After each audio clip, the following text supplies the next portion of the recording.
All right, hello. How are you guys doing there? It's Kristi. It is good to see you. I should not block my own light by putting my hand in front of it. I see my sound is going. It looks a little loud. I'm going to dial that back just a little bit. But yeah, how are you guys doing? I hope you're having a good Sunday. I'm going to check the chat here. I don't have confidence. I've got the chat pop-out window in my window, but I don't have that much confidence in it. So I'm going to check my chat on my tablet here. Oh, I just noticed that when I did that, it's very dusty when it reflects. I'll clean it off really quick here. So yeah, I'll just check the chat, make sure it's looking, the sound's coming through okay. I know that last time I had a lag issue, and I tried before this hangout to solve my lag issue by reducing the amount of time, and I might have made it worse. So this is one thing I'm learning with OBS, you guys, is that I actually do need a little bit of feedback while we go live, because the problem doesn't show up until I'm live. So what I'm going to do is I'm going to open up my chat and ask you guys. Oh, 18 people are watching. Hello, you guys. Oh, there's me. I'm talking. So if you, yeah, microphone is on. Good start. Correct. I did notice that before I started talking. And I know that last time people were saying that there was a lag problem, which I understand is annoying when you're watching it and then you see someone's mouth move long after. And I wanted to get some feedback on whether or not my tentative solution has reduced the amount of lag, and I can't I can't test that by recording it. I have to test it by being live. So I'm looking at you, Dead Vinny, and 2558 AD. If you can let me know whether the lag problem is better or worse, I'll try to keep an eye on that and improve it. So, but no one's saying anything yet, so we'll see. We'll see. Yeah, so hello everyone. Happy Sunday. I need more support for my back. This is my it's my draft catcher kind of thing, but I double it up just to sort of help me stay propped up my lower back. Yeah, guys, what a week. What a crazy week. There's been craziness in terms of YouTube stuff. There's been craziness in politics. There are things that I didn't get a chance to cover not last night, the night before with Kevin in our happy hour because of his Jeff stuff, which is freaking hilarious. Yeah, and sorry I was a little bit late to start. I was also getting this up. I'm very small in this window, I've noticed. So what I might do is some of my settings I see in OBS I must have changed since the last time we talked. So I'm going to go ahead and swap some of this over and rearrange the space that we're in here. We'll still have the fireplace, because that's very cozy. But I'll try to make myself slightly bigger in proportion to it. There you go. What do you guys think about that? Is that a little bit easier to watch? Because again, the fire is really nice. I like the cozy fire. So I like having that. And yeah, I could put myself up in the middle and then the fire in the corner. But honestly, I think the fire on a Sunday. More coffee, Kristi. A fire on the Sunday morning, in my time anyway, looks really nice. So, yeah, I'm just approving some naughty comments here. 255 AD. Can I make you a mod? No, I can't make you a mod. Otherwise, I would. But anyway, sound is good. Microphone's turned off. Apparently, no lag. So I'm gonna leave the lag obsession, unless I see a comment in the chat about how laggy it is. So. Yeah, Rubin and quitting. So let's get going. I kind of want to do, the Dave Rubin Jordan Peterson thing, but that also as a follow-up. Sorry, I want to do the Dave Rubin Jordan Peterson thing as a follow-up to last week, but I also want to refute one of the things that they say in their video because they talk without doing proper research. So, yes, I noticed also, I have this tendency, you guys. It's a problem where thoughts are racing through my head faster than my mouth can mouth the words, and sometimes when I talk, I'm just so eager to get to the end of my idea. I don't always get all the words that I need to put into the sentence. So if I mess up occasionally, or I'm rushing through a point and I'm trying to grab for a word and I grab a word that's close in my hurry to get to the end and wrap things up, I'm going to try practicing, slowing down a little bit, and being more careful with my thoughts, especially because I have to run all this stuff. Anyway, all right, so we've done like minutes of crap now, right? So we've done all that. Let's just relax and have a chat. Oh my God, what a week. What a week, what a week, what a week. And it's only the first week of the Democrats being in power in DC. This is kind of crazy. We had the Jeff Holiday drunken drama, which pretty much blew everything out of the water in terms of covering news because it was just such a unique event. But yeah, the shitlords blowing themselves up again over and over again is, to be honest, it's a refreshing distraction from the relentless monstrosity that is Trump. And so sometimes I focus on that to give myself a mental break. But we're going to get right back into the dramas today by looking at Jordan Peterson and Dave Rubin. They are continuing on with their solidarity campaign to use racial slurs and to oppose companies who want to disassociate from unrepentant racists. That's their really brave stance. So, yay, you guys. I wanted to talk about this with Kevin on our show on Friday, but we didn't really have time. There have been people, and I get this, there have been people in the comments who've complained that, not many, but a couple saying, guys used to do real news.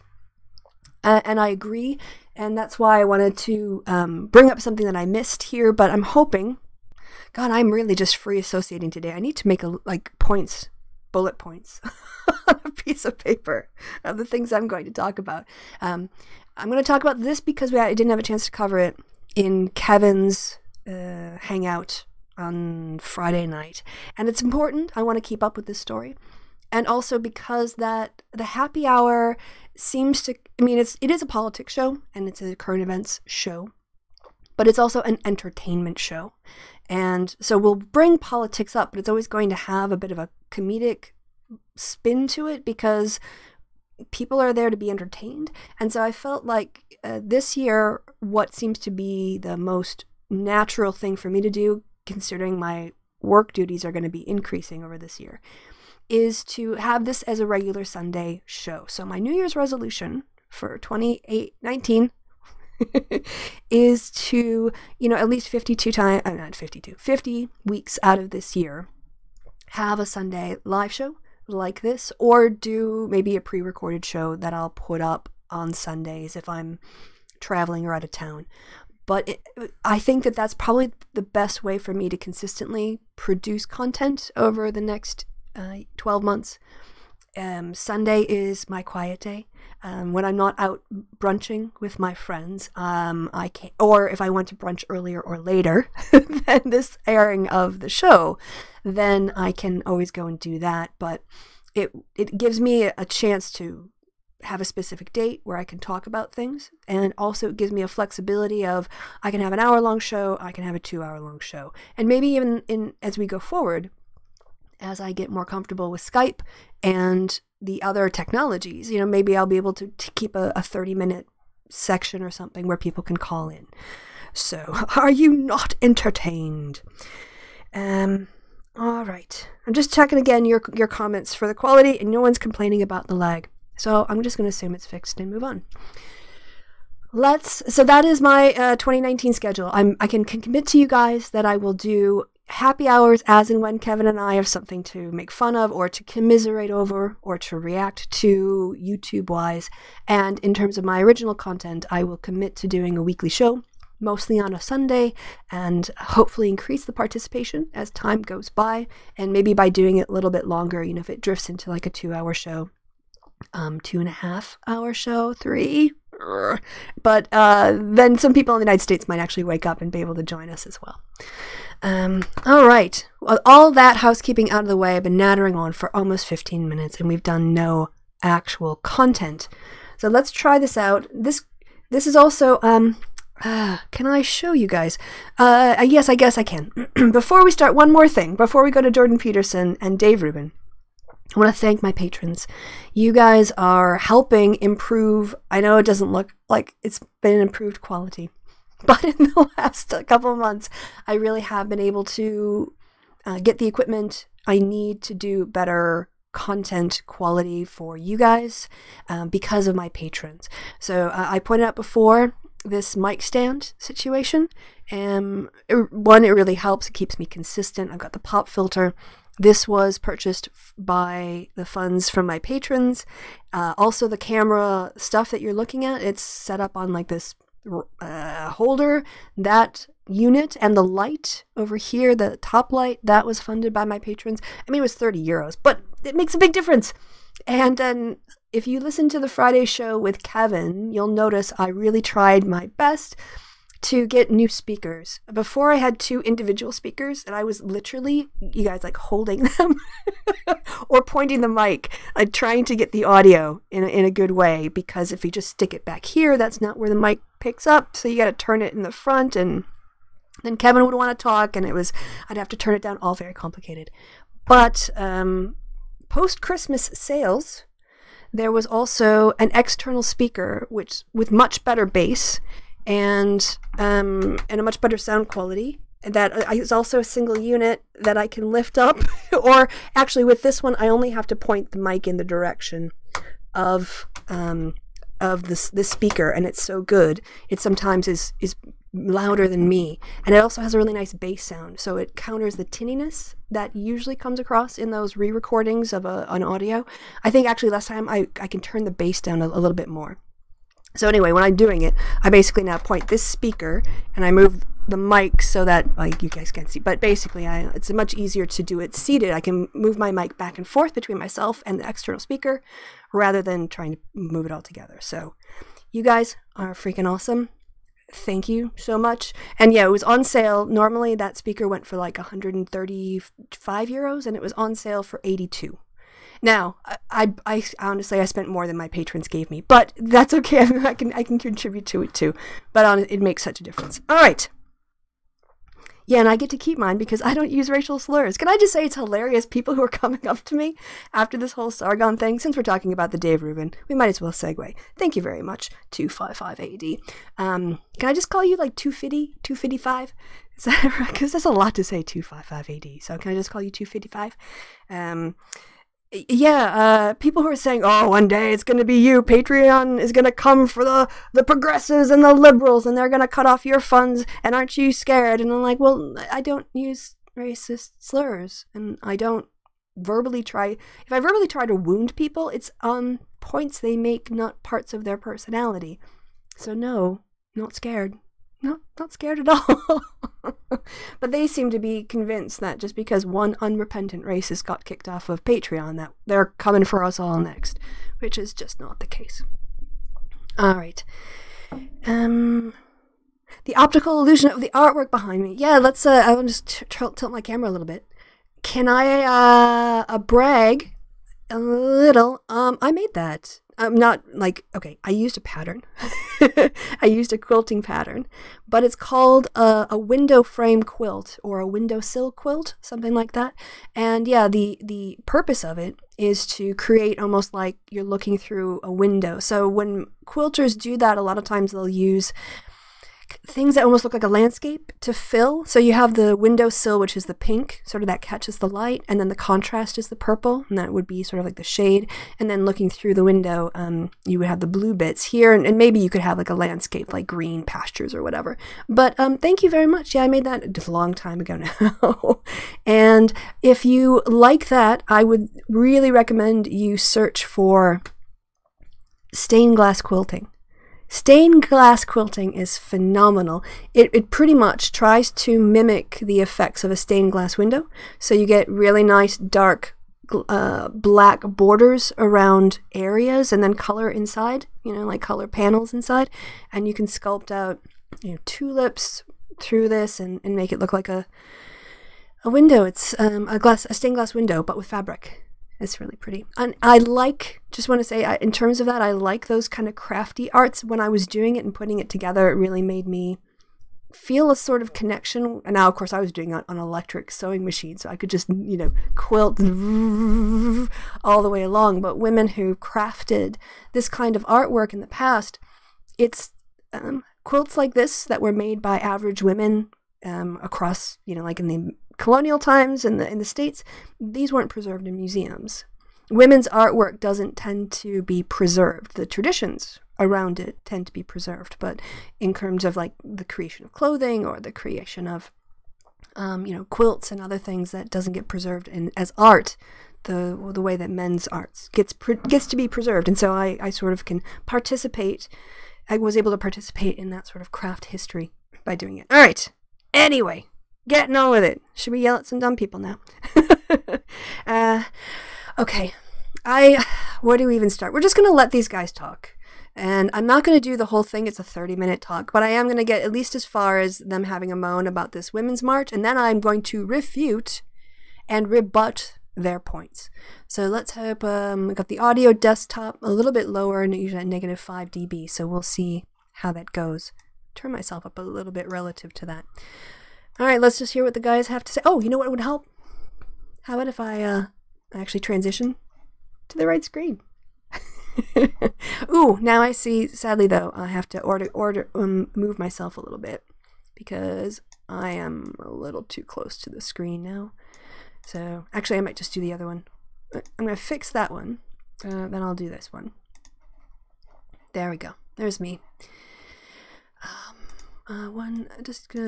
Move this. I'm going to make myself a little bigger in the corner. There I am. All right. Editing on the fly. Let's hear what these guys have to say about their big old plan to make money directly, to dropping the middlemen of Patreon, to take that sweet, sweet cash directly from you. Hello there, Mr. Rubin. All right, JP, January 1. Okay, can I do a sound check, you guys? Oh, right. So, yes, I'm just going to check the chat to see if the sound was okay. Someone asked me about my back. My back is fine. The problem is I don't have like a dedicated room to do this. I don't have sort of like an area that I can light and do all the fancy stuff that people do when they have big space. And so I've ended up just like sitting in my bed, sitting on my bed. And when you try sitting on your bed for like an hour and a half, you'll notice that the lower back gets tired. And so I use pillows from practicing like meditation and stuff in order to organize myself and sit in a way that my back is supported, which usually ends up like meaning stuffing pillows to force my hips forward to allow my spine to sit properly. So if maybe the next thing is if there's any kind of chair bed, like if you can put something on your bed to make it like a chair but let you stay in bed, maybe that would be my next one. All right, so if that's okay with the sound, then we should go ahead and listen. They're doing their New Year's greetings, and we'll see where they go from there. We got anything good for the people? Well, I don't know how good it is. I guess we're going to find out how good it is. It's not something I'm thrilled about by any stretch of the imagination. So you and I have been talking for a couple of weeks now, ever since this scandal around Carl Benjamin or Sargon of Akkad broke, and we decided... Okay, the scandal around Carl Benjamin is the fact that he used racist and homophobic slurs in public, directed at people, intentionally to be insulting and to use racial slurs to be insulting. And when he was confronted about his behavior to people whose product he advertises alongside of his content, he refused to apologize or work with them in any way to comply with their regulations. And they said, okay, if you don't want to work with us, bye. That's not a scandal. That's Carl being a petulant child who wants to say racist slurs. That's it. It's not like they violated his rights. It's not like they terminated him and then refused to speak to him again. It's not like they terminated him and didn't tell him what he did wrong. He knew exactly what their objections were, why they were objections, and what he had to do to sort things out and make it right again. And oh, by the way, I guess I should also say, speaking of making things right, so in the Friday Hangout, this is unrelated, Tim, Demotivator Opinion, was in there, and I had mentioned, because Jeff had brought up people that his allegation that people were talking about us behind our back, and I mentioned Tim's name. Tim said in the comments that he was tired of the beef. And so I considered it and decided that I am too. And then overnight I reached out through Kristi to say that if if Tim wants to go ahead and bury the hatchet as he indicated, then I am okay with that as well. So in terms of reducing drama, that is you can take that one off the table. Like I'm not fine with Tim, but I'm not furious with Tim anymore. So that's where things are with that. So let's see what okay, so in terms of, so reduction in scandal, one, but let's go and see what their big scandal has led them to do. The scandal of not wanting to associate with an unrepentant racist. Well, a while back that we were going to, do a variety of things, right? We were going to announce our departure from Patreon, which is what we're doing in this video. I'm going to leave Patreon January 15th. I also am going to leave Patreon on January 15th, which, by the way, we should just be clear. Bye. Bye. So long. See ya. Don't let that front door hit you on the way out. So this is it. I mean, they're taking a leap of faith. That's, good on them. They're doing their thing. They're going to try to participate, I guess, in the free market, which should be pretty fascinating. And we'll see how that goes for them. But yeah, I don't think, honestly, I mean, if I were going to be converting over from one payment processor to another, I would not pick January as the month to do it, at least not in the United States. Because January is the month after it's the month after a lot of people buy holiday gifts and their credit cards land in January. It's also the start of the tax year, and people are might have to pay back a tax refund or be waiting on a tax refund. Therefore, I don't think, they couldn't help the timing of it. I just think as an American, January is a terrible time to try to get people who already give you money to stop giving you money on a platform they're already comfortable with and sign up and do more work when their credit card bills are coming due anyway. We'll see. We'll see. This is not something that we wanted to do. We were both perfectly happy on Patreon. Patreon, at least for me, it's been the backbone of my show. That's somewhere between 60 and 70% of our funding. All right, so again, the rest of it comes from the Koch brothers. So between 30 and 40% of their funding comes from the Koch brothers, but 60 to 70% comes from suckers. And they're just gonna, I know he's putting this up on his channel. People, it's the end of the year, it's New Year's, they're going back to work, they might have been coming back from holiday. How many people are even kind of keeping up with this stuff?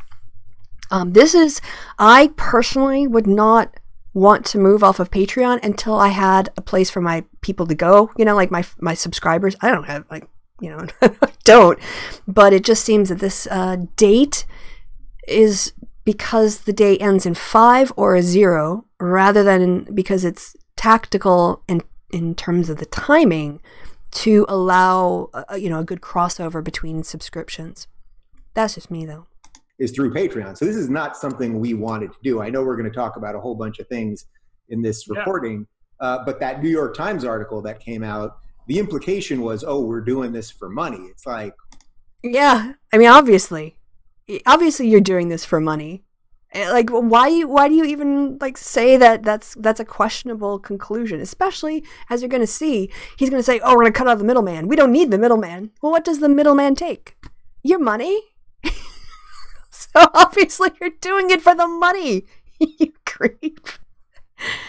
We're taking a major hit right now and opening ourselves up to all sorts of risks. Yeah, but that doesn't mean you're not doing it for the money.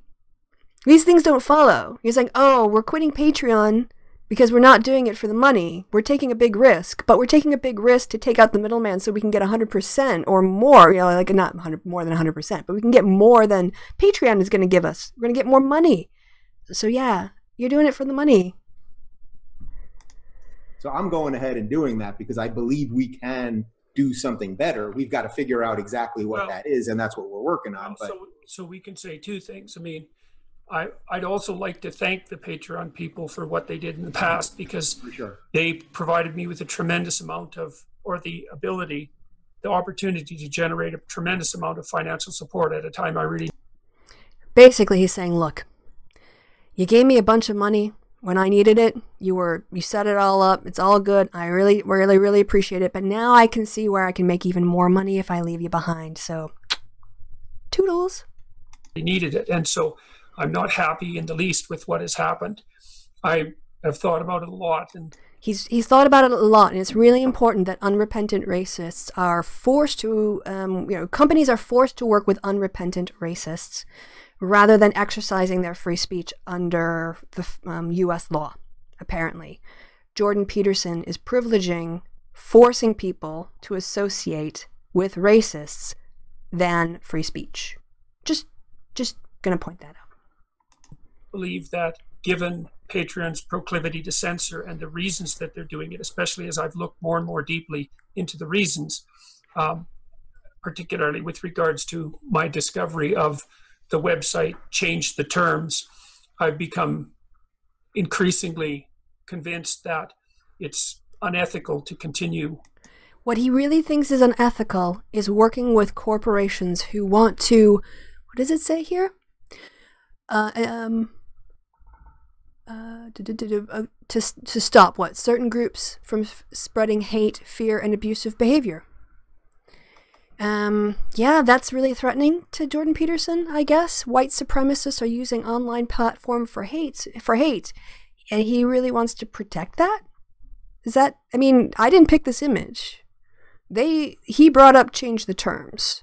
And if this is their objection, or objective, is to reduce the ways in which white supremacists can use online platforms to harass people, apparently,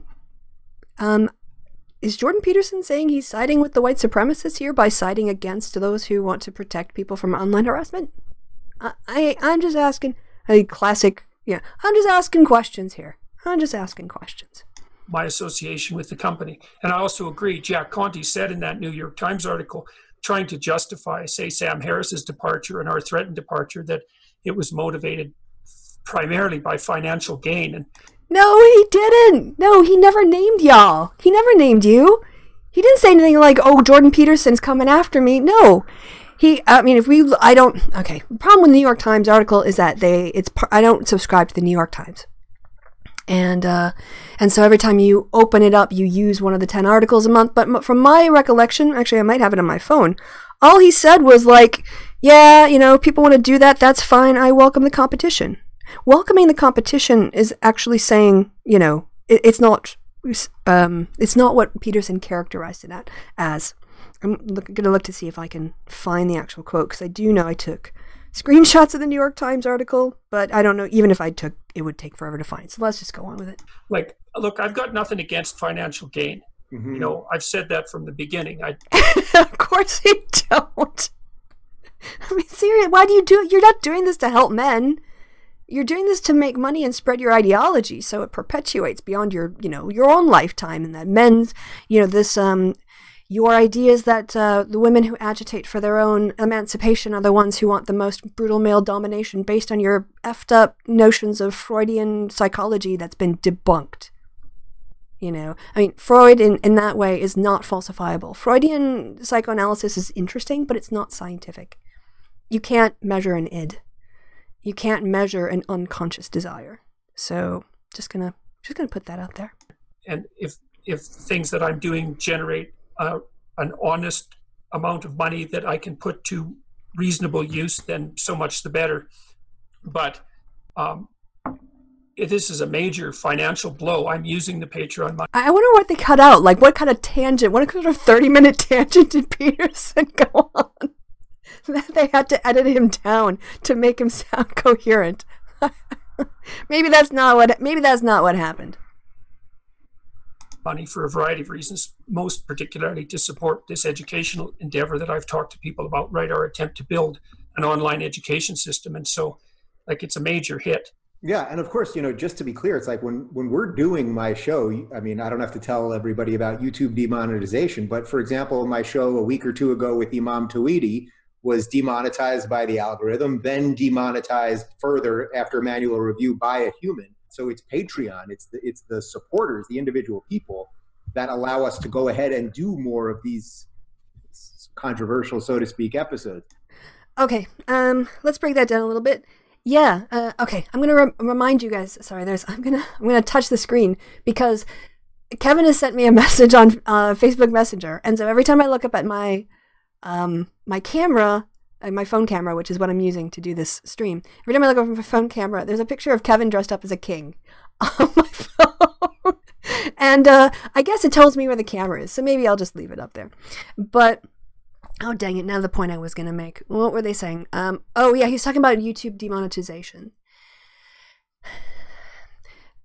What they are deliberately ignoring in this, and I don't necessarily agree with US law when it comes to this issue, but they are denying they're not even mentioning Patreon's corporate free speech in this discussion. And I think this is incredibly disingenuous.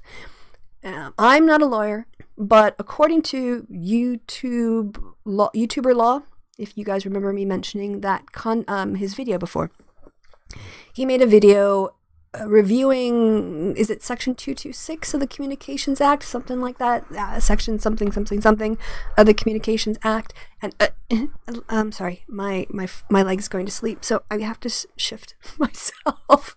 And he also then tied that into Citizens United, the Supreme Court decision that, from my perspective, what I usually associate Citizens United with is the right of corporations to donate money in terms of speech. It's considered speech under U.S. law, the First Amendment.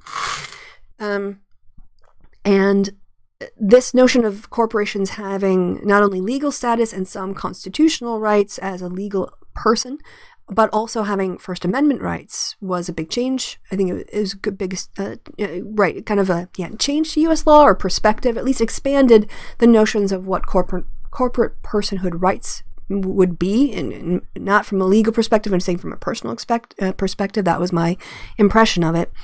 And companies exercise their free speech by controlling the content with which they associate their brand.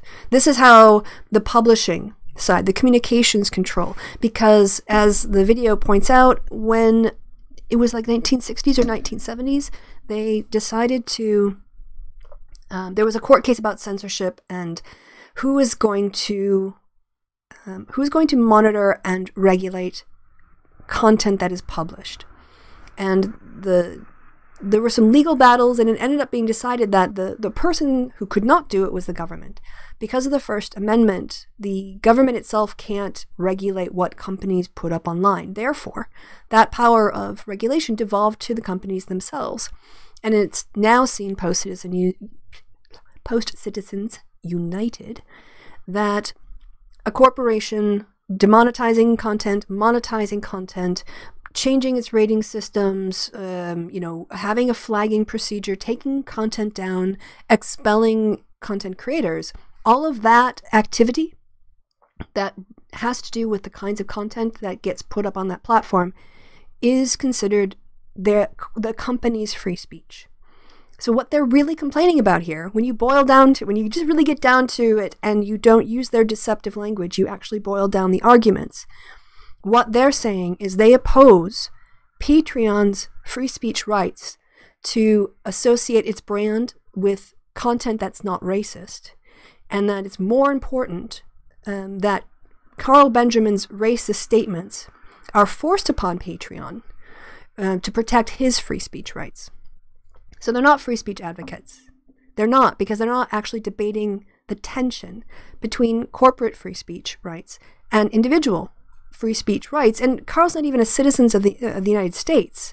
So I don't even know in terms of like how much legal standing he has to make a rights claim. He might want to, I'm sure he can make a contract claim. He won't, but certainly on the idea of challenging the right to do this fundamentally. Carl doesn't have a leg to stand on.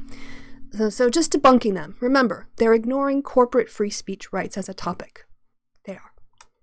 So yeah, just nothing that we're doing right now is against the people that have supported us or our patrons or anything like that. This is about making a stand against this ever-moving encroachment on free speech, on free expression, and the rest of it. And it's like a fainting couch because you can't use racial slurs. Not even can't use racial slurs. Carl is free to use racial slurs. He's just not going to be having people who have credibility and a brand to protect don't want to hang out with him. That's what this is really about. And his encroachment, seriously, if you think that having a basic standard such as we don't want to associate our brand with people who are known publicly for using these racist slurs and then not apologizing for it. And there's it's not, I understand, again, I think Patreon made a very tactical error in only citing this one instance. They should have listed a lot of his behavior, but that instance of his using the white N-words got not just sort of attention on the platform, it got coverage in the media. It was mentioned, in that UK article, and UKIP censored Sargon from using the N-word in public anymore. He confirmed that to Kevin and me.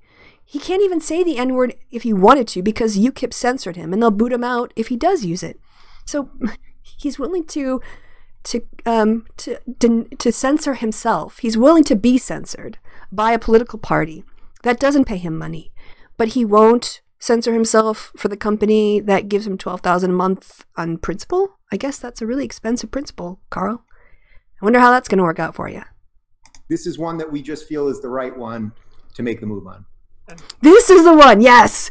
We're planting our flag on the use of racial slurs. Way to go, Dave Rubin and Jordan Peterson. You guys, a political hill. You guys are so good at picking a political hill to die on. And what you're going to die on is the ability of a white guy to use racist slurs. That's sorry, I'm clipping here. I'm going to dial that back a little bit.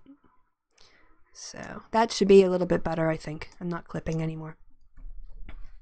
I don't get this obsession they have with putting the rights of the individual to say any awful thing, hurtful thing, disparaging thing they want. But they're not making any consideration at all of the impact of that word. It's like they want all the free speech and hate speech in the world, but they're not going to have the other side of the conversation, which is what happens in a society where people feel free to use hate speech to other people. You don't use hate speech to start conversations. You use hate speech to silence people, to intimidate people, to degrade people. And that's what they're saying they're protecting. I don't get it. Why are they, why the N-word, guys? Why is this the hill you're choosing to die on? Why is it so important to you as white guys to say it's okay for another white guy to use a racist slur? I don't get it. I don't. The reason that we jointly decided on January 15th, well, there was a couple of reasons.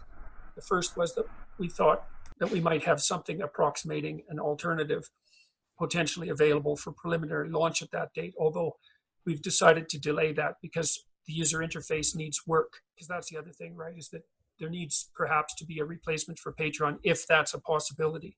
Like, it's not obvious to me that corporations can run platforms for untrammeled communication successfully on the net in today's climate. And that would include anything I might design. But let's not gloss over that. I mean, it might be possible that the Patreon method is not what's needed exactly for the future of the internet. I mean, this is what we're trying to figure out right now, which is why we've got every engineer, people from Google and Facebook and Yahoo and everybody reaching out to us, because it's like everyone's trying to solve this problem. And it's still, one of the things we've been talking. Everyone's trying to solve this problem. How do you get money out of racists? This is a huge problem. Like, how do we make sure that people who are racist can still give us money? This is the challenge of, White Dude Bro 2019. Getting them dollar bills. Talking about now for the last, it's really for the last year, but intensely in the last month, is what actually is the problem itself? Because until we really figure out what the problem is. Well, I think the problem is how to regulate an incredibly diverse range of opinions. Yes! How are you going to justify booting neo-Nazis from your platform if your starting point is we want to defend people who use the N-word? Is this just dawning on these guys? Because that's what they're talking about. The practicalities of making sure they get money from the people who are willing to tolerate open racism, but not actually be associated with the open racists. Except they already are. associated with an open racist. Anyway, I'll let them speak. Sorry. Such regulation needs to be instantiated. We could take a limit case, for example, the desire of companies like Facebook not to have their platforms used for recruitment for ISIS. It's hard to make a case that that's not a reasonable restriction. Right. But then the next issue is, I think you could make an exception there because maybe you consider that a wartime exception or something like that. Whoa, what? Okay, that wasn't a very clear statement, and you could take that as in two ways. I guess is he saying that it's okay to ban ISIS content because we're at war with ISIS? Which I don't know that anyone's declared war on ISIS. You can't declare war on a non-existent state. You can't. So Congress hasn't declared war. Or is he saying, or because it's warlike, it's okay? Like in the context of war, you can say whatever you want. Who knows what's in this guy's head? But I wasn't sure if that war comment was a pro or a con on allowing it or banning it. But anyway. But then the fundamental problem to me seems to be, and I'll return again to that Change the Terms website, that a whole variety of companies and organizations spearheaded in not least by the Southern Poverty Law Center, that hateful organization. Right. The people who are standing up against racism. Those are the bad guys, Jordan. Yeah, the worst.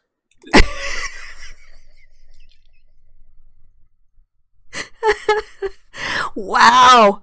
Carl Benjamin using racist slurs, organizing online hate campaigns to harass members of parliament, claiming that, it depends on the child in terms of their sexual development and the age at which they start having sex. That, he's fine. They are cool to hang out with him. But the Southern Poverty Law Center, which is historically an important tracker of hate groups in America, they're the real problem. It's the anti-racists who are the problem to these guys, not the racists. Let that sink in. That has decided that they're going to compel, encourage. Compel and encourage are not the same thing. You can't go compel, encourage, as if they're synonyms. To compel someone is to force them, right? And force, if you're going to say, like, I'm going to give you feedback, I'm going to call you out, that's not forcing someone to do something. I don't know where he's going with this, but I just want to point out compulsion and encouragement, not the same. What?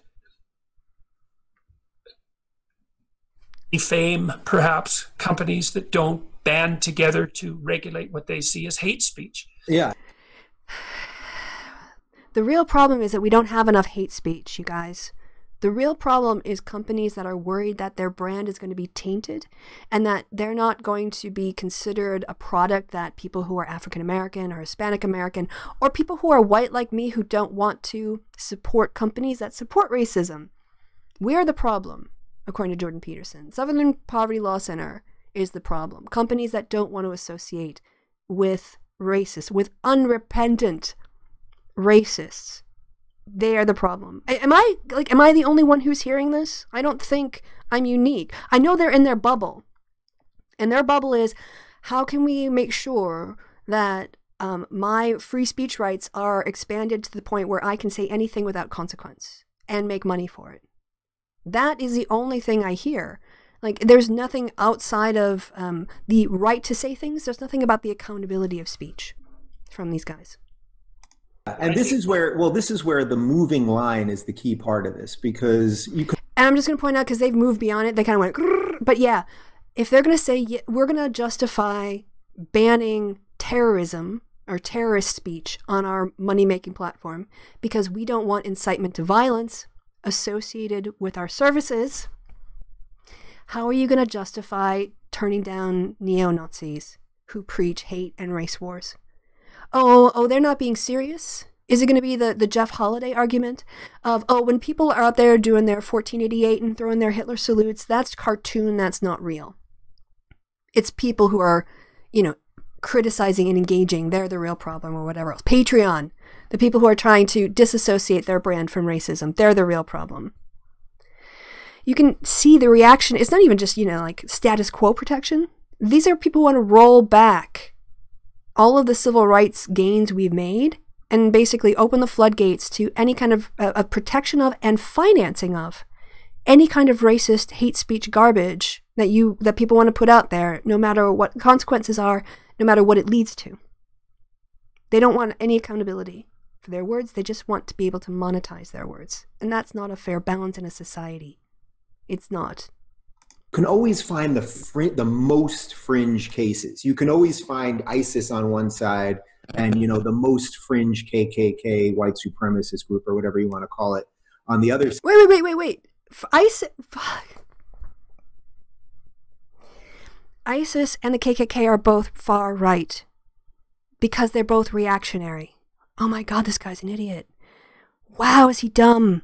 How has he been doing shows on politics for this long and compare the KKK on one side and ISIS on the other? Boop, boop, like backing up. There's a massive idiot coming, just like, okay, let's explain this. Just catch people up as to why I'm so shocked. We all think about the left-right spectrum, right? There's also other ways that we can organize that left-right. There are categories that we can put along it to separate different types of political thought on a left-right spectrum. One of these is to do the reactionary to revolutionary. Actually, be on the left. This is my left, so you're on my left. Revolutionary to reactionary. Revolutionary is someone who wants a very rapid and comprehensive overturning of the current system, the current model. Right? They don't just want to reform capitalism and have like a modified public-private thing over the next 20 years, right? It's like revolutionary. You want to change society immediately, profoundly, and on structural levels. That is like revolutionary politics. Then if you move closer to the center, you get people who are progressive. Those are people who are not committed to revolution, but they do want to see change. But they want the change to be perhaps more gradual over time or not quite as sudden as a revolutionary. But they have, in terms of political goals, the progress of society. There's some sort of reform of society. On the other side, you get people who are conservative or status quo warriors. Conservatives are the ones who are saying we need to preserve what is in our society that's worked for a really long time. You shouldn't be throwing out the baby with the bathwater. Change, is destabilizing, and you need to take it slowly to make sure that it is functioning correctly, and maybe we should just, work with what happened in the past because we know it worked. Then on the far, far side of that is reactionaries. ISIS is reactionary. The KKK is reactionary. Reactionaries say, today's society is too progressive. We're not, we barely have any of the old things that made us a success. So what we have to do is radically transform our society and go back to what it was back in the good times. KKK would love to bring back, an ethno-state, but probably, if nothing else, segregation, and keep people separated based on their appearance, not on their actual sort of like ethnicity. It would be judged on your appearance if you look white enough or if you don't look white enough. And so reactionaries want to overturn current society and take it back to and reestablish a prior order. ISIS and the KKK are not on opposite ends of the political spectrum.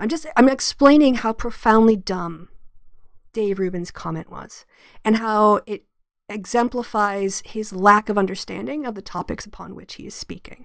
So I'm just going to underline that 3 times because it's so wrong, and then we're going to move on.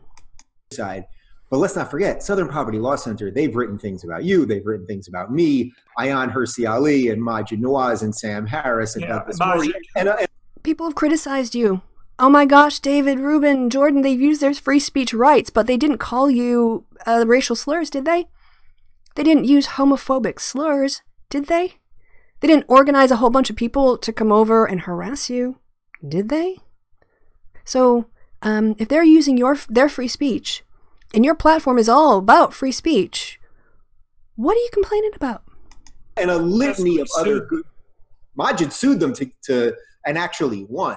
So there is a pushback, but this is just another level of the stand. It's like they cannot be trusted to be on the boards of any of these organizations that are deciding what terms of service. Yeah, but they are. Who should have access? It's really who should have access to the internet. Yeah, I know. That's exactly. No, this is not about accessing the internet. This is about the kinds of content that's being put up and associated with companies and whether or not those companies want those associations. Again, it's always with them about making sure racist white guys have all the freedoms and everybody else is forced to interact with them and provide services with them. They're not engaging in this debate about free speech, corporate free speech versus individual free speech. They're denying corporations have a right to regulate their content in this sort of way. Or even if they have the legal right, they're saying they shouldn't do it on a moral issue, as opposed to a profit motive, which is what profit is what drives capitalism. And so they're arguing in an anti-capitalist way as well. If I am Patreon, I want to have anyone feel like they can come and use my services, whatever their background, whatever their age, whatever their sexual orientation. And if I'm associating with known racists, I'm denying myself clients. I am being judged by people for my associations as a brand, and I'm going to narrow the pool of people who want to use my product. So why would Patreon go to the wall for a racist when the capitalist incentive there is motive and the profit is to be made by the wider part of the population? You guys know this. We've said this before, but I can't just, the disingenuousness of this is crazy. It's worse than that, Dave, because when they start to pressure the credit card companies, and I would consider this a warning to everyone who's listening, it's like, okay, let's think this through. So the New York Times last week wrote an article about the credit card's complicity in loaning money to that terrible tiny minority of people who engaged in mass shootings. Mm-hmm. Wow. Yeah. So by doing this, he's basically going to say, look, okay, yeah, companies are being tied to the funding of mass murderers, but, they're overreacting. They're overreacting to the fact that their companies are helping to associate that. Which, we should just consider those, extreme cases, and corporations shouldn't worry about funding activity that might lead to mass shootings. Are you out of your mind? If this was a terrorist organization, if you considered mass shootings domestic terrorism, which is, I know it's not politically motivated, but the effect on the American psychology is terror. If we considered it, psychological terrorism, this is a sort of, campaign that's been sustained, then yeah, funding that kind of organization that might lead to it, you would say if it was ISIS instead, there wouldn't be complaints about it. But again, it's because mass shooters are generally who? White guys. And instead of looking at the factors that why is it that white guys are the ones who are doing the mass shootings, we just go mental health and try to push it under the rug. So again, this is minimizing mass murders, mass shootings as it's just a minority set, and companies really shouldn't worry about funding content that inspires people to murder. Right, stating that it was the responsibility of the credit card companies to monitor and potentially prevent that activity. It's like, okay, so no. It's about not associating and not supporting it. That's it. If you know your money is going to something that might lead to people dying and you say no, Jordan Peterson is going to say, what, you're wrong on that as a company? So what's the idea here?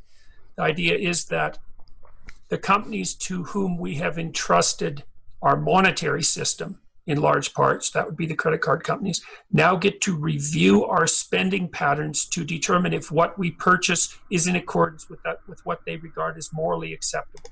Hello? They already review your spending purchases when they give you a credit rating, Jordan. People, their credit histories are used to as for job information. Yeah. Credit card companies want to make sure that their associations aren't with racist hate groups that are linked to violent acts.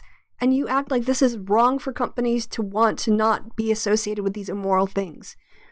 I don't understand. Okay, I'm going to stop. I'm trying to get to the part where they talk about the Women's March. Then we're going to have a pause. And then I'm going to come back and blow them out of the water. And then I think we're going to have some questions from the chat and wrap it up. Okay, and we think that's a good idea. That's where we're headed. And MasterCard and Visa and PayPal are already starting to block people.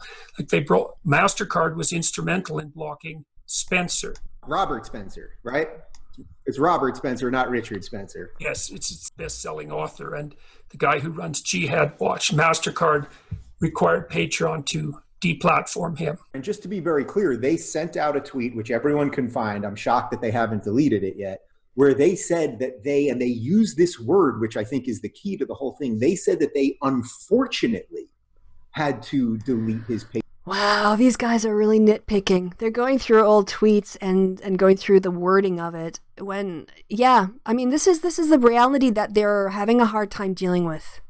That companies now, as part of the evolution of the internet and Twitter and the rise of authoritarians, the rise of fascist sentiment, companies are having to pick a line. And they're really upset that these companies are not going to enable and financially support content that could be harmful, racist, hate speech, whatever else. Patreon because of... Sorry, not could be. I don't know the whole situation. I said could be in that situation, or I said could be because I didn't know that this guy's particular situation. And given the way that they misrepresent everything up until this point, I do not trust that their description of the situation is the complete one at all. Like, I have just no basis to believe these guys even know what they're talking about, let alone are accurately representing it given their agenda. So that's something I'd have to look up on another time. Of MasterCard. So what are they actually saying there? Is Patreon saying, oh, we didn't want to delete your page, but MasterCard forced our hand? Oh, who cares? I mean, that is some deeply scary stuff. Yeah, no, well, it's not. It happens all the time. Honestly, it happens all the time in terms of companies putting conditions on other stuff. They act like this is a new thing. Like people, wouldn't be denied service for other reasons, whatever, fraudulent behavior or something that they found to be a security risk. And they're hand-wringing over this because, why? Oh, because Patreon decided to disassociate from a racist. All of this is in aid of a racist slur, of racist and homophobic slurs. About hate speech, because, I think the whole concept of, look, obviously there is, people can be very nasty when they communicate. But remember when this is the guy who was whining that he couldn't punch a woman who called him a Nazi? Do you remember that? Do you remember he was in that Paglia video interview and he said, oh, there's a woman out there and she's calling me a Nazi, and I'm denied the recourse I would have available to me as a man if a man said it. And he just in the last couple of minutes explained how if he's having a conflict with a man, there's like certain stages of escalation, and then eventually you punch him, you fight. And he's really sad he can't punch women. It reminds me of that. The idea that there's an identifiable category and you can put boundaries around it and term it hate speech, and then you can produce committees or deal with people on a one-to-one basis, as Patreon is doing, without any central policy, or let's say despite their central policy, or that you could turn that into an algorithm that could validly identify hate speech with... What is he talking about? Patreon acts on complaints. It acts on complaints. There's no monitoring. This is, again, delusional, going through, this whole conspiracy tinfoil hat thing. Patreon acts on complaints. And if you... So, I'm sorry. I'm going to try to get through this. Without producing false positives, right? Without accusing people who shouldn't be accused of violating. All of that's just completely... Yeah, and Carl actually said those things. He actually not only used the racist term several times. Oh, I wish I would... I have it up, but I'm going to quote... Okay, I'm going to probably put it on my screen. Put it on my screen, because I did take a picture of this. He went, to apologize for it. Let's just remind ourselves what Carl said in terms of his apology. So, in my screenshots, going down, let me scroll through. It was a couple days ago. And I want to make sure I get it right. I know it's about the special people. Or maybe it's farther down. Yeah, here we go. Can you guys see this on my screen? No, because I'm really super small. Hold on. Let me get big. Hey! So this is it. I'm going to read this off. It says, Dear Black people. This is from Sargon of Akkad at not underscore Sargon. Dear Black people, I am sorry I insulted the Nazis with your special word. Jordan Peterson, Carl called a racial slur your special word. This is the guy you are defending? Really? This is the speech you're so committed to defining your platform by? He goes on to write, quote, I promise not to do it again because a bunch of white people got really fucking upset. So not only did he diminish the phrase, the racial slur, by calling it your special word, he dismissed the valid reaction of anybody who is not white in opposition to that and saying, oh, it's only because white people got mad about it, implying that what, black people didn't have a reaction or approved of it? These guys are scum. It's just beggars the imagination as far as I'm concerned. Of course, and you're also just opening a Pandora's box from hell, because just in the last couple of days, I don't know if you saw this, but the Women's March in California canceled their rally because they felt that it was too white. Yeah. All right, this has nothing to do with Patreon. And also, they're wrong. I'm going to prove they're wrong, but first we're going to take a break. Because we've been going for about an hour. I'm down to the bottom of my coffee cup. I'm going to get a refresher. But before we go, I'm trying to be better. Let's have a look at the chat, and then I'm going to look at the chat for a couple of minutes, and then we're going to take about a 2 or 3 minute break. Well, the length of time it takes for my coffee machine to make a cup of coffee, and then we'll come back and I will show what a bunch of Muppets they are. All right.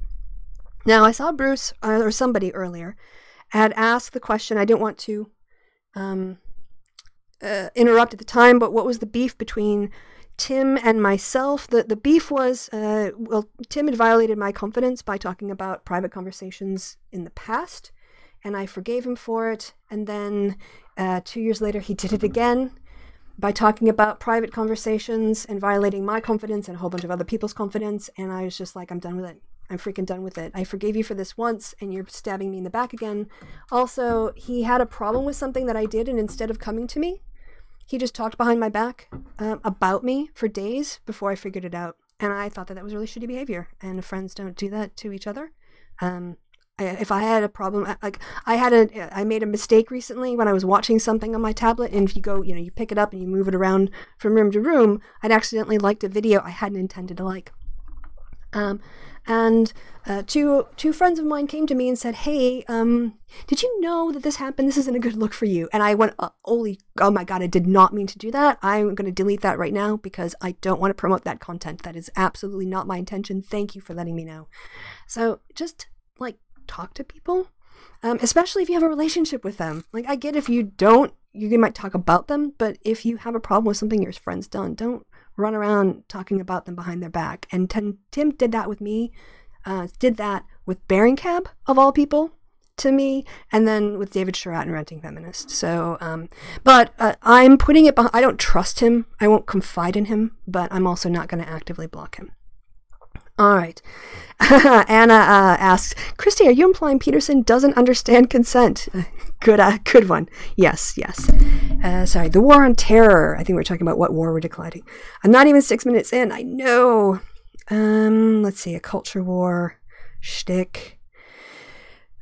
Hate speech is sometimes a nebulous concept. Agreed. I mean, I'm not saying that it's we all agree on what hate speech is, but the idea that you can't define it meaningfully is ridiculous. And yes, racist slurs, especially used in order to cause pain to people, is hate speech. I know Bruce had asked a question, but I can't see it when I scroll up. I'm only getting 12:45 minutes in as backwards. So I'm sorry, Bruce. I know that there's something you'd asked me that I have not been able to reply yet. Let's see. What do I think? Loto Rio, when you say, Kristi, what do you think? You have to say what I think about or whose question, because it's a random thing I don't know. Zizek analysis. There's whole kinds of things going down in the chat that I'm not seeing. So honestly, at this point, because I'm running the Hangout and doing it live, my eyes are just glazing over. So if you had a question, what I would say is let's do it at the end. War in 2020, I am going to, I can talk about War in 2020 at the end. Well, I'll do it now and then we'll do it. What I'm saying is when I'll ask for questions and then I'll sit and just do those questions at the end of the show. So if you have something in the chat, if you can screen up and copy and paste it, then repaste it later on. I don't want you to have to type it twice. I'm fine with Elizabeth Warren running for 2020. I'm personally, like I said, I'm on the Kamala Harris train right now, but I think this is the first election I can remember where there's really just, for me, a completely open door as to who the nominee should be. And we have primaries for a reason. we have primaries to vet our nominees. That is what the primary process is. I see it as. You use the primary process to see how well a candidate performs on a national stage, to see how well his or her message connects with an audience. You also use it as a test run for all of the opposition research that your opponents will bring. And then, of course, you also have to kind of like use that time to develop a message going forward for your nominee, because winning the primary sometimes is different in terms of rhetoric than winning the general. And so I am all for a healthy debate, healthy scrapping. I think debating the ideas and talking about the future and what we should want to see as Democrats in America, and what our vision and our goals, our values, our priorities should be, is why we have a primary.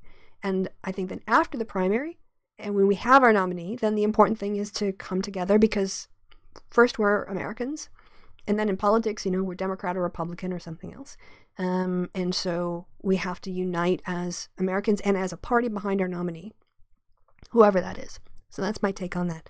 All right, guys, I think we're to the top of the hour. Yep, a little bit after the top of the hour. Let's take 5, and we'll come back. I'm going to put on the pre-show music, and you guys can go take a break, make a cup of tea, make a cup of coffee, whatever you want to do. And let's say that I will be back here.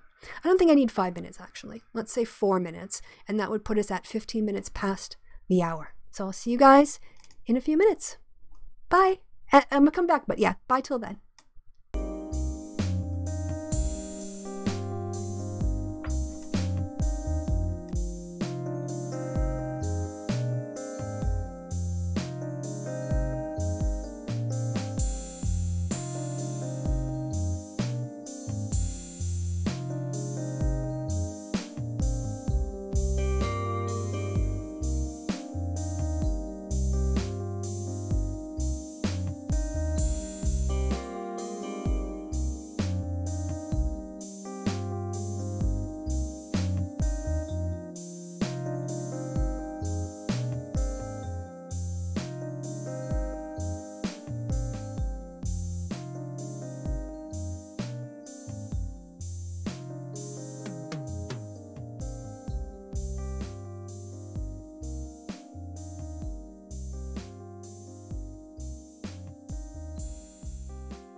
And hello, I'm back.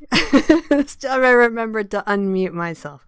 Hurrah! All right, so we can, this is actually the same article you can see from the Peterson Rubin talk, so we're going to have a look at that.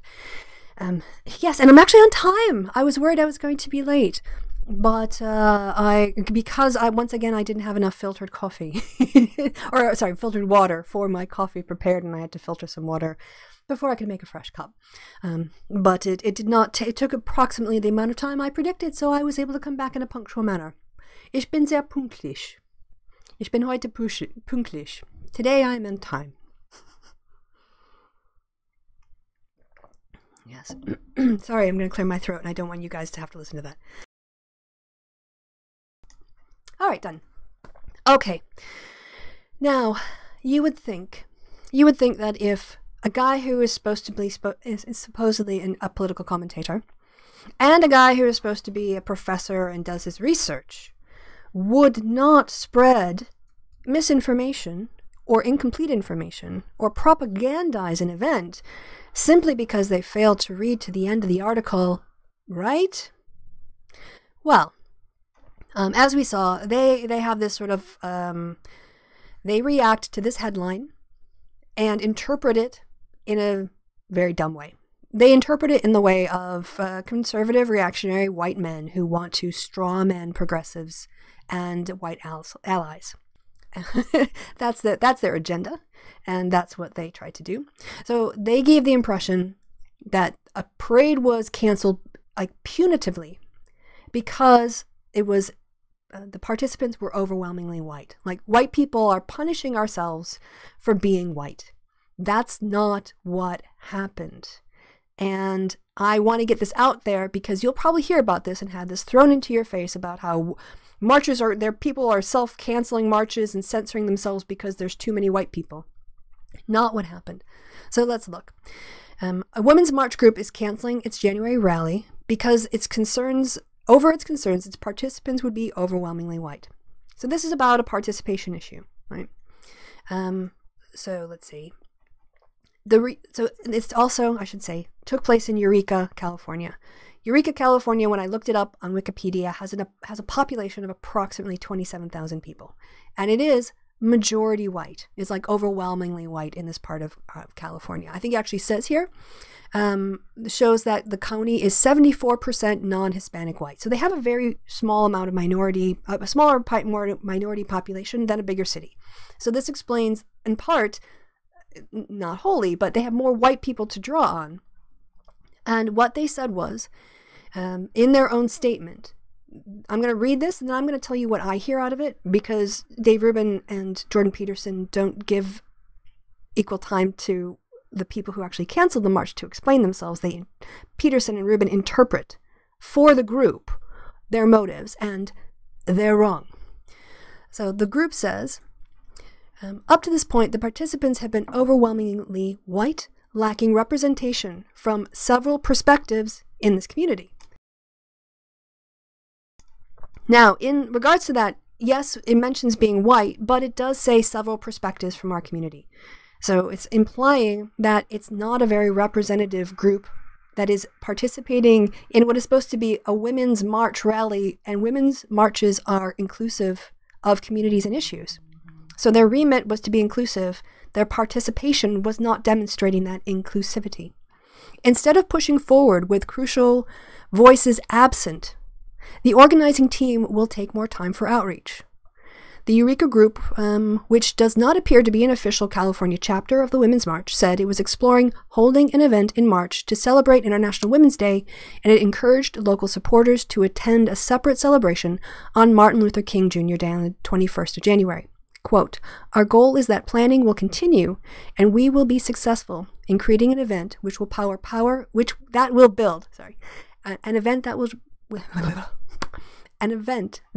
power and community engagement through connection between women that seek to improve the lives of all in our community. This is what I see happening. A predominantly white city had people who are activists on the progressive cause, wanted to do a women's march rally locally because they wanted to bring people together and they wanted to be inclusive. And so they started this, and I think this is probably like well-intentioned white people. I can see myself doing this. You go, okay, I'm just going to put on a party, and people that I don't know, who do feel marginalized, that are not part of, that I haven't made an effort to reach out to, I'm just going to expect them to show up and be grateful. Look at me, I'm your big white savior. I organized this march. Now we can all walk down the street and, bring some attention. And at the end of the day, a march is a tactic, not a goal. You don't march, you don't organize something so you can walk down a street. A march is meant to bring attention to issues or an issue. And so the purpose of a march is to demonstrate something publicly. And if the goal of this was to demonstrate commitments within that Eureka community, and the people who did this are overwhelmingly white and put it on, and they open the doors and suddenly they are they're not flooded with Hispanic and Black people coming to them saying, oh yes, let me take part in your march. It made them self-reflect. And I think this is what happened. I think the group looked around the room in terms of who was coming and who was organizing and went, we're expecting people to turn up that we don't have relationships with, that we have not made an effort to go out and form relationships with. And we say we're trying to do this to be inclusive, but we're not actually practicing inclusivity. So guys, why don't, instead of focusing on doing a march that make us feel good, why don't we redirect that effort, redirect that time, and go to the Martin Luther King events? Go to the Martin Luther King events and connect with people and start building those relationships. Why don't we look at what's already happening in terms of the city and who is doing women's history things, and let's get involved with that in March and build more connections. So yeah, they canceled the march because they realized the march wasn't going to achieve their goals. The goal was supposed to be to bring people together in the community, to show inclusiveness, and to show that people are willing to come together. But what they realize is that as white people, you just can't expect Black people to show up for that or Hispanic people to show up for that if you do no work building those bridges first. And so they went, yep, we're not going to focus on our march and making ourselves, look good. We're going to take that time and actually try to build connections across different ethnic groups in our community. And then maybe next time we'll go forward in the future. To me, that is the point of, that is, to me, demonstrating an effort to be a good ally in racial justice. It's self-reflection to the point of going, well, here I am trying to be a good person. I'm white and I don't get affected by racism, for instance, but let's do a march together to bring attention to the issue of racism and Black Lives Matter. And then it's just white people in the group. You're like, maybe it's because you don't have the connections here yet. You don't have you bring other people in who have the expertise and support them. And if you don't have those connections already to lift other voices up, then all you're doing is raising your own voice. And as a white person, I have more privilege to do that anyway. So why would I waste time on that when I could actually be doing something with my time that builds connections and builds trust and builds relationships that are a solid foundation for anti-racism work and other anti-discrimination work. So I don't condemn these people for canceling their parade because they looked around the room and realized it's not at all inclusive, and that is not what they were aiming for. I think it's very brave, to be honest, to be that self-reflective and go, put up a mirror and go, we're only doing this for ourselves, and that we're going about this the wrong way. It's not if you build it, they will come. It's I need to go over and build a relationship with a community that I don't have connections to and build up some trust and work together that way. I know that there's going to be another march, a 2019 Women's March. I don't know that a march every year is a great idea because that precise reason. A march, you get together and you feel camaraderie.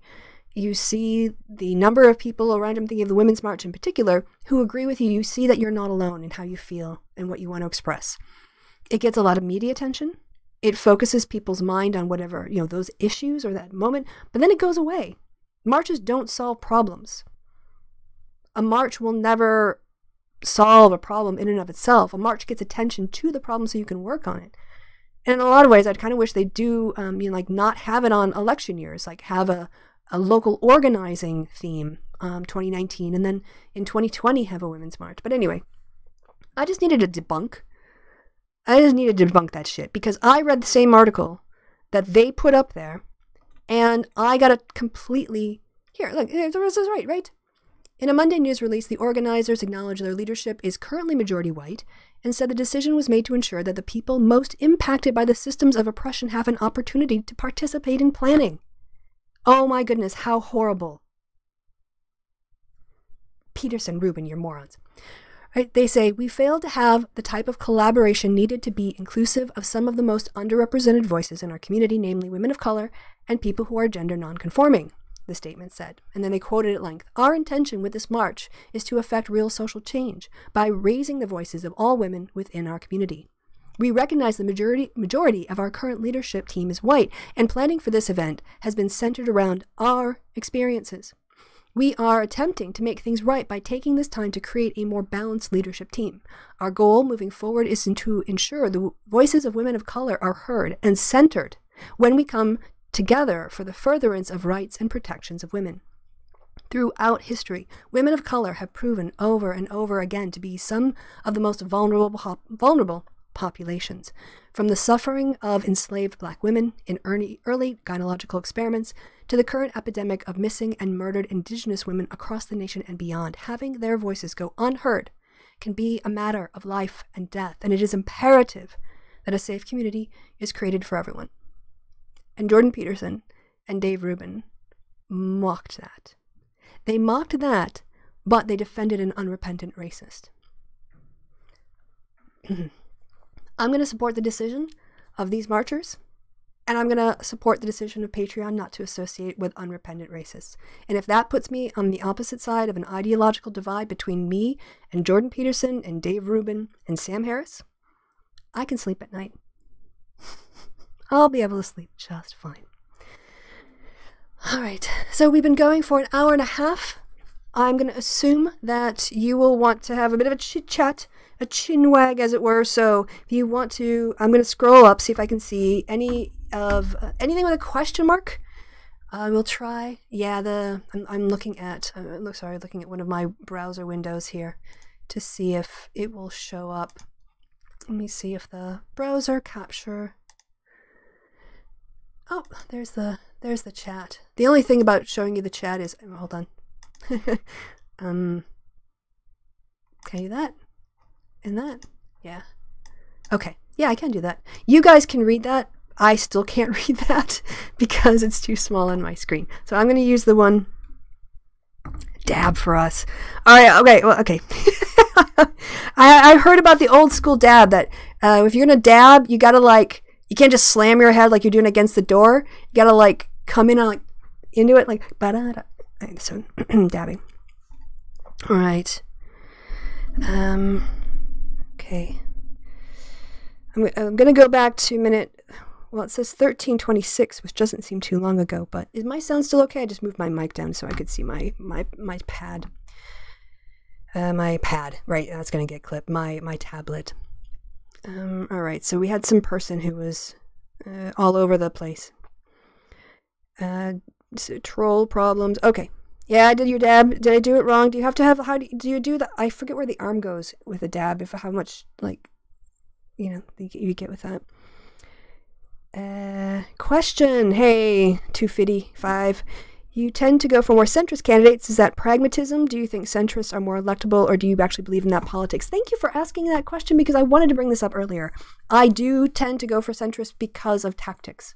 So I personally, I live in Europe. I like seeing a social democracy. I don't mind paying taxes in exchange for civilization, quality of life. I can see how those resources can be better distributed than they are in the United States, with very similar total amounts of tax paid, and giving massive corporation benefits in the United States to reduce redistribution as well. But so my idea of a vibrant Democratic Party would have people like AOC representing constituencies, sorry, that's a British word, congressional districts that are very liberal. And I think you need the Joe Manchins in the Senate to represent, blue collar, more pro-life Democratic voters who exist. And I think the party has to have that full range of views in order to negotiate, and people have to be in the room to do the negotiations to move things forward. So I tend to be, I'm a progressive in that I don't want revolution. I don't want to see a complete overthrow of capitalism, not knowing where we're going to land. I certainly don't want to see an overthrow of democracy in any way. I want to see reform of the Electoral College system. I want to see reform of the campaign finance system. I want to see reform of the tax system. But I am not on the revolutionary side of the spectrum in that way. I understand people are, and those people deserve representation. They deserve to have their arguments heard and taken seriously. But I also think if we look at the way the American system is set up, it's set up for compromise. And this is the thing that I think gets missed. We should be working within our own party to reach compromises, and then, like doing, the laws and working with policy, inside the party and then inside the institutions, and then to enact the policies. We're never, in politics, you never get 100% of what you want unless you're the king, and even then you don't get everything you want. We are always going to be compromising. We are always going to be moving slower than we would like. But the question is, are we moving forward? That's what I want to do. I want to keep moving things forward. I don't think it's practically possible to reform the American government by putting in a bunch of very far left candidates across the country and electing those far left candidates. One, I don't think they would make it through the general. Even if they did, the idea would be to have a homogenous group of far more left Democrats, is my impression, to force change on people. And I don't think our Constitution is well designed for that to work in any meaningful way. The PP tapes, the Tea Party tried that, and Ted Cruz tried to shut down the government over these kinds of principles, and it just doesn't work. So I am more pragmatic. I think it's more important to get somebody who you can work with that's in power than somebody who's going to work against you. And because of the Electoral College system and the way that everything works, our best chance is with somebody who is left of center, but not far left of center.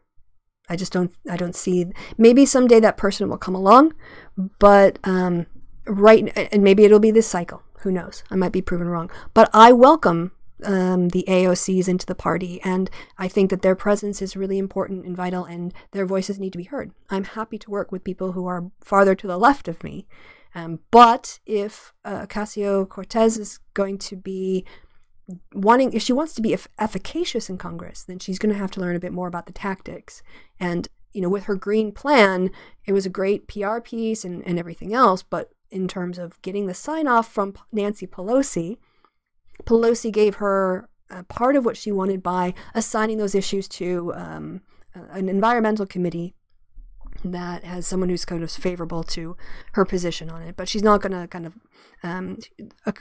AOC isn't going to be able to just sort of introduce a bill and radically change the Congress. That's just not how the Congress works. So we have to be tactical in these things. We have to be deliberate.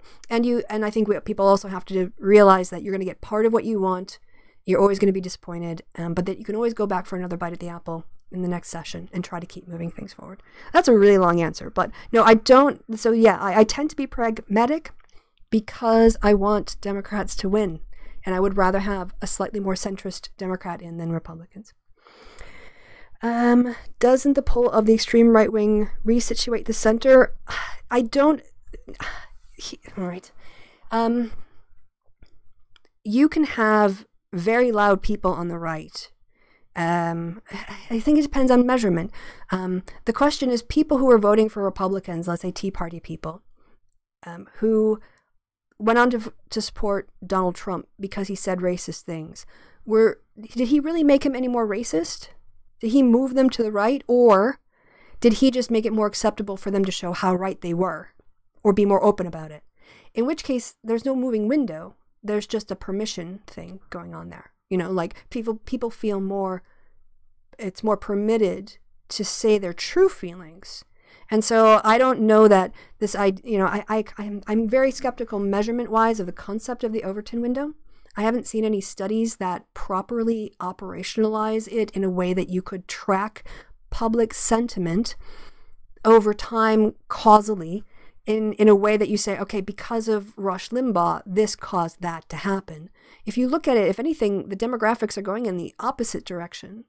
Marriage equality is passing. Legalization of marijuana is passing. So even though you have more extreme language on the right, the agenda isn't really being put as forward, and the policies that they propose are not being supported. People are worried about healthcare.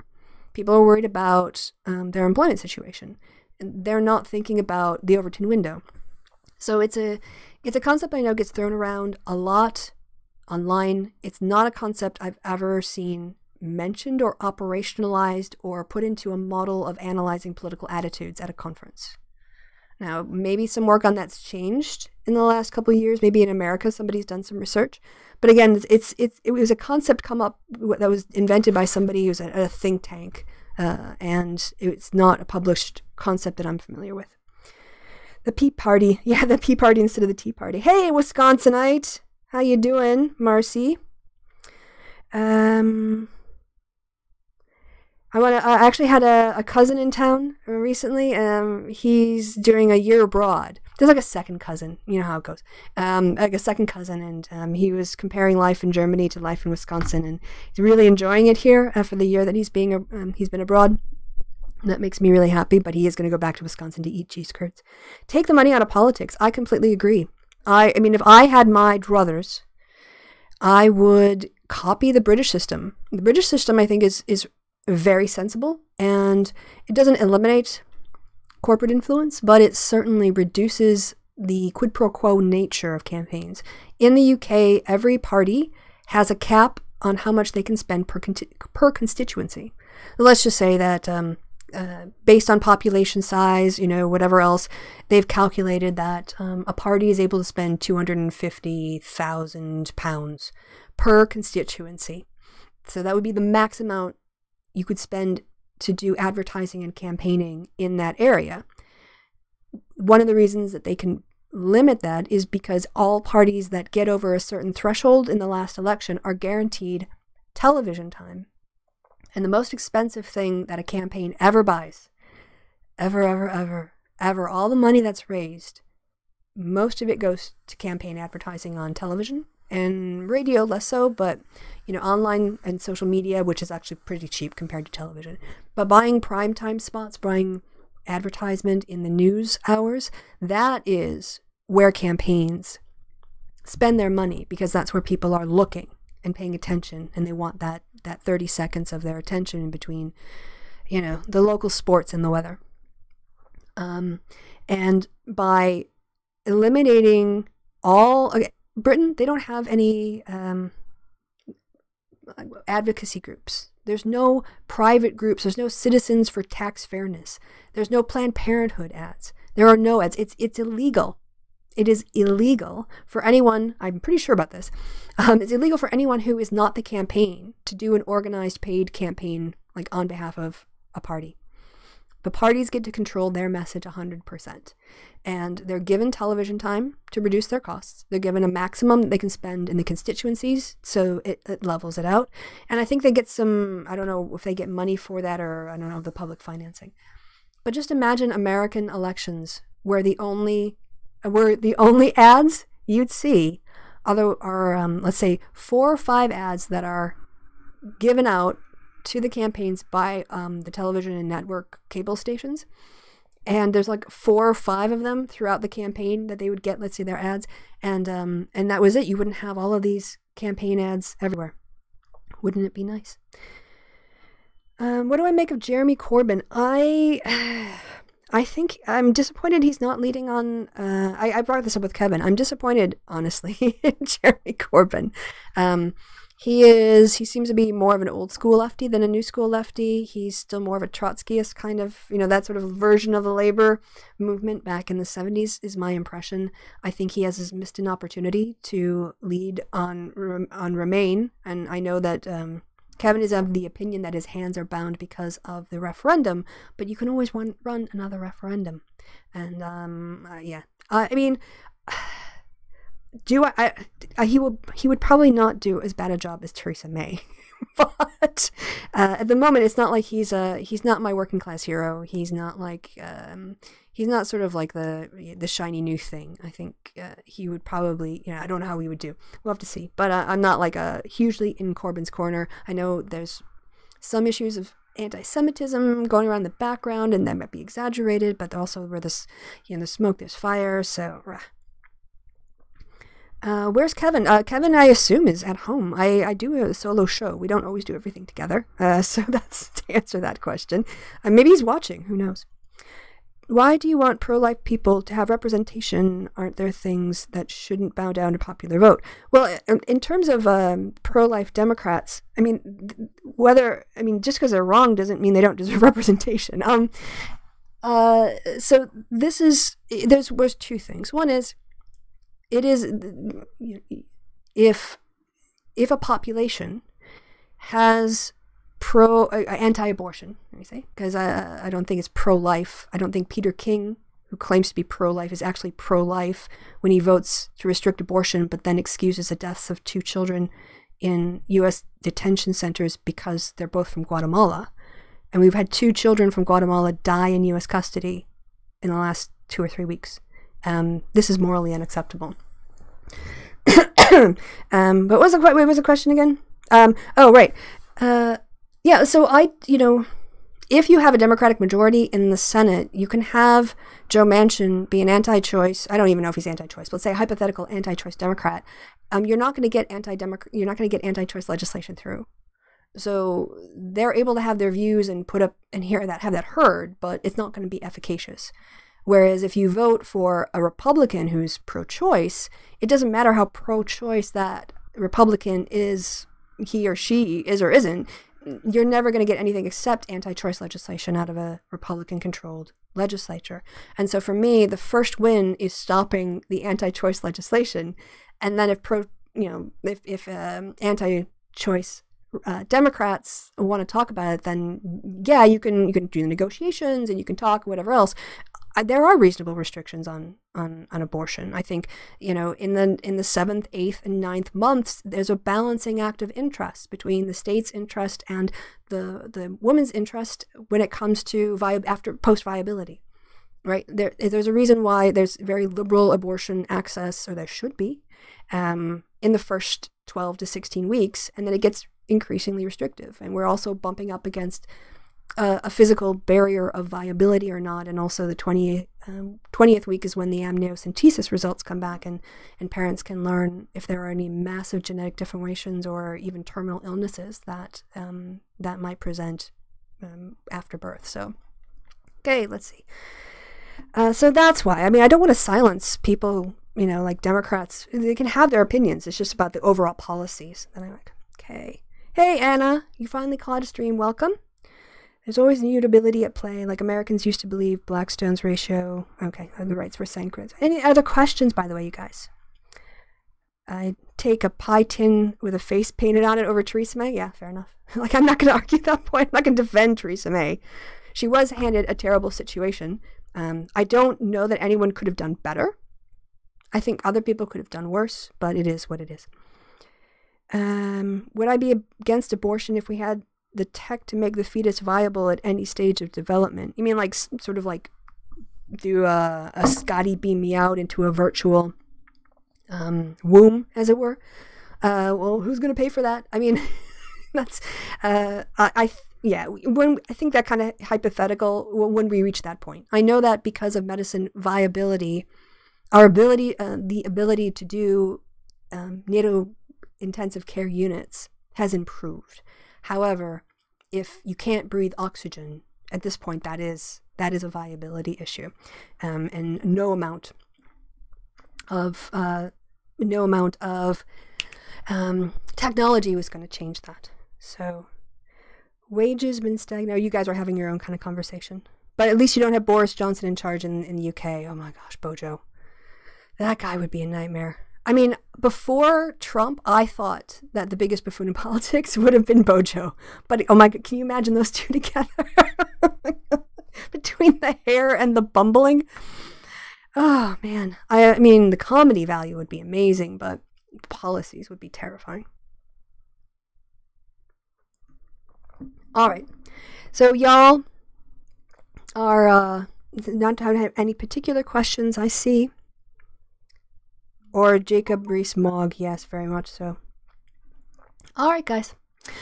Well, I think, oh, we're getting, like, I thought it would be about 2 hours. We're getting to an hour and 45 minutes. That's about it. And, all right, I think you guys are having your own conversations. As I said, I'm going to try to get on this get on here on air every Sunday, have a chat with you guys. It'll probably be a review of politics or other things that are going on. And if I have a topic that I would normally have made a video about and I don't have time for that, I'll probably kick it to the Sunday show. So that actually comes, okay, so it comes up in an episode of DS9. They put the baby in another woman. Oh, well, that would actually be kind of cool. I mean, there's all kinds of complications. I know infertility for some couples is so crushing. It's really, really crushing. And so if that, would be possible. I think a more interesting, I haven't seen that episode, but one show that did put up an interesting question is the remake of Battlestar Galactica. When, there's like 47,000 whatever human beings left. And they had lived in a time where women had bodily autonomy and women could control their fertility. And if something happened where they became pregnant, they had the ability to terminate the pregnancies. And then the human race is reduced to 47 people. What do you do then? What do you do about species survival? And one might say, okay, yeah, the species survival takes precedent over women's bodies and rights. But what does that then say about your society? And it's not an easy answer. It might be, oh, well, just screw women and just get them pregnant and make them have babies because the human race is going to die out. Like that you can't just violate women's rights in that way. So balancing that individual autonomy and democracy and the rule of law and the things, not only biological preservation, but the ideas and principles that a society would also reproduce and carry on to allow for maximum flourishing. And I thought it was a very interesting episode. And I don't know what the right answer is because we're not 47,000 people trapped in a spaceship facing species extinction. That's a hypothetical you can't really play out in life. But I did think it was a really good episode. Right. Go full Doctor Strangelove. Yeah, the movie. Giving women bodily autonomy equals extinction. No, Loto Rio. I was talking about Battlestar Galactica, an episode where there's only 47,000 people left, and a woman wants to have an abortion. She gets pregnant. She wants to terminate the pregnancy. And in the episode, the question became, should the community, they came from their societies before they got blown up, all had legal abortion, but post-extinction attempt, they had to decide whether or not they could still have those principles in the face of a waning population and losing people every time they had a battle. That was the context. I let the human race die out unless it promised to get it right this time around. Yeah, we're kind of like the worst thing and the best thing that's ever happened to this planet. The best thing in terms of like the possibility that we were even alive, like our planet formed and cooled, and then for 4 billion years chemistry happened, and chemistry, sort of simple chemistry and then complex chemistry and inorganic chemistry drifted into organic chemistry, and organic chemistry drifted into to simple singular cells, and this all took 4 billion years, and then you get complicated cells, and not only do you get life and cells, and then animals, organization and plants, organized species, individuals, a variation in different types of organized cellular life and beings running around, interacting, consuming each other. Mostly, that's what they go around consuming stuff and then trying not to get consumed by other things. And then life, complicated life, mammalian life, and then the most, I think, improbable thing of all, self-awareness, consciousness. That is just so profoundly amazing. And then we're it's so disappointing what we do with it. We have this amazing power of self-realization. And then we spend it hating on each other because of the amount of melanin in our skin, or because someone doesn't have, you can't respect someone because of their sexual organs, even though you share almost everything else about them biologically. It's really disappointing that we can be so smart and so dumb at the same time.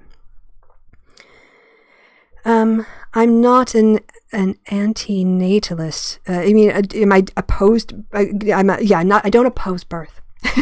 That was the question. What's my life's purpose? Damn, Bruce. It's like not even 2:00 on a Sunday. I've only had a cup and a half of coffee.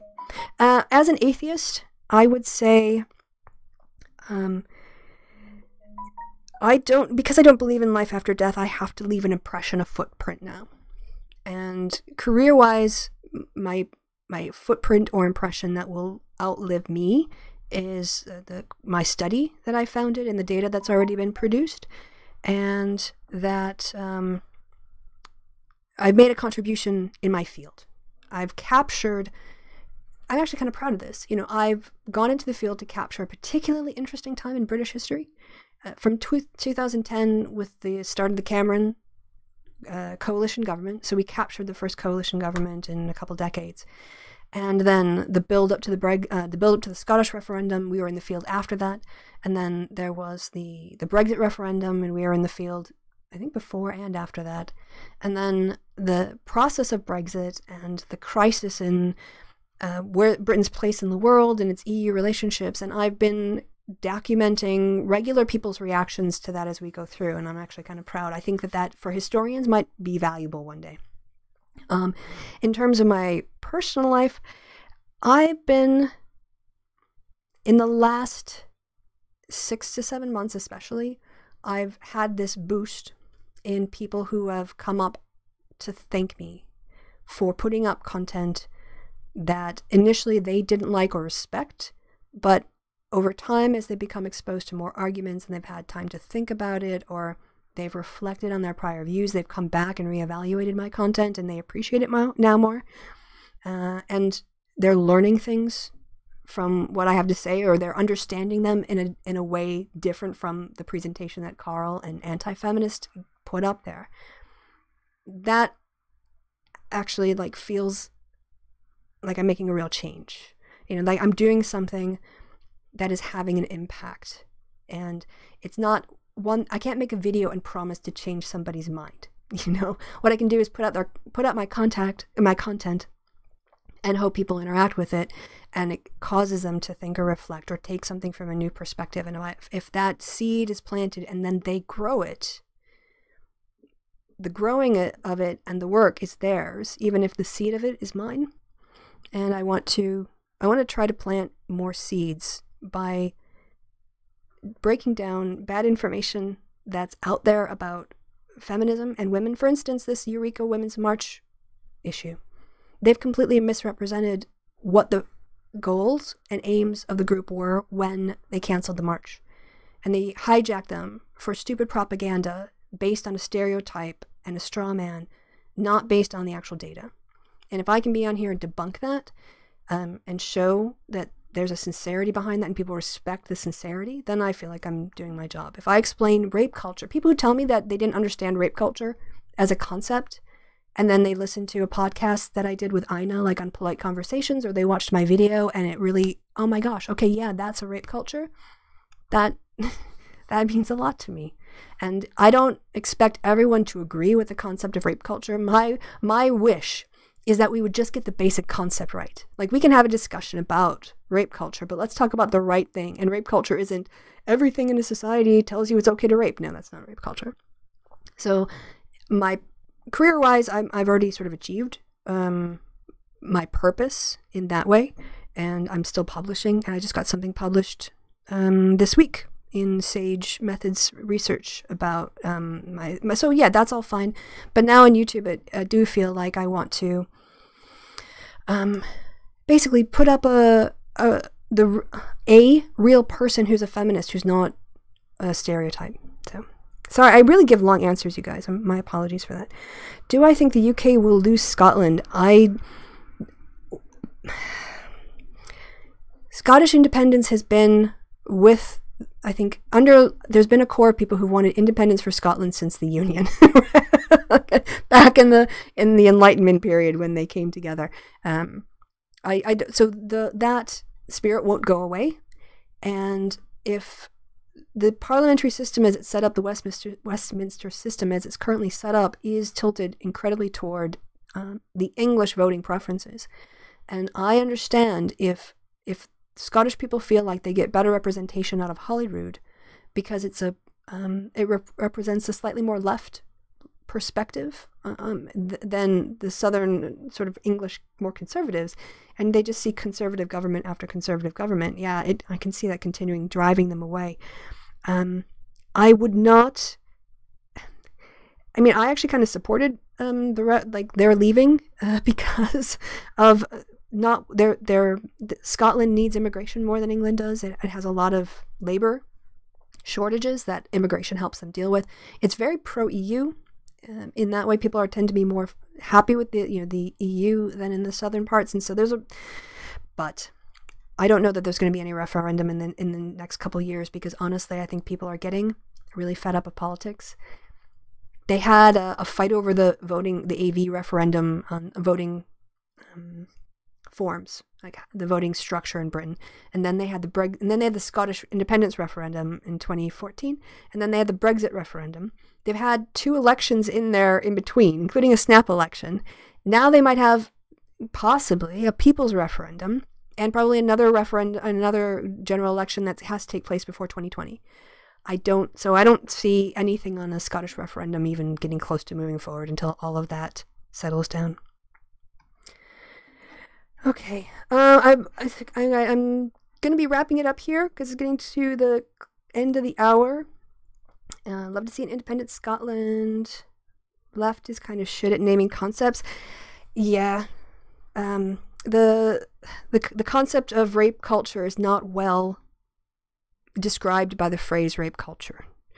And on the other hand, my reaction to that is, I agree, it's not the best term, but it's the one we have until we come up with a better one. So until we can come up with a better one, let's just talk about this kind of bad term, but talk about what it really means.